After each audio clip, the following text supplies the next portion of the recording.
સૌથી ચર્ચિત મુદ્દો સુરેન્દ્રનગરના પૂર્વ કલેક્ટર રાજેન્દ્ર પટેલને હવે દિલ્હી લઈ જવાની શક્યતાઓ વર્તાઈ રહી છે।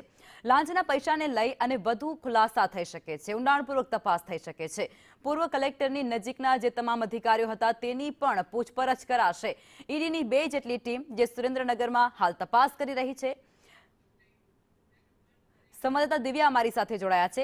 दिव्या, खूब ज चर्चित आ मुद्दो जे अत्यारे गुजरातनी अंदर छे सुरेन्द्रनगरनो अने तेनी अंदर हवे ऊंडाणपूर्वक तपास कराशे, अन्य खुलासा थाय तेवी संभावना, अन्य अधिकारीओनी पण तपास कराशे। लखवा सुरेन्द्र कारना जमीन कौभांडना केसना भ्रष्टाचार अंतर्गत ईडी द्वारा तपास करवामां आवी रही छे, जे अंतर्गत सुरेन्द्रनगरना कलेक्टरने दिल्ही लई जवाय तेवी शक्यता जोवाई रही छे, कारण के नायब मामलतदारने पण दिल्ही तपास माटे लई जवामां आव्या हता अने त्यां ચોંકાવનારા खुलासा थया हता। नायब मामलतदार द्वारा पण कलेक्टरनी संडोवणी होवानुं अने तेमनो भाग होवानो पण एक महत्वनो खुलासो थयो हतो। जे अंतर्गत हवे ईडी तरफथी कोर्टमां परवानगी मांगवामां आवशे अने जे बाद ईडीनी टीम छे जे सुरेन्द्रनगर कलेक्टरने पण આજે લઈ જઈ શકે તેવી શક્યતાઓ જોવા મળી રહી છે। આરકે ઓઝા સહિતના 7 લોકોને સમન્સ આ તપાસમાં મળી શકે તેવી સંભાવનાઓ છે।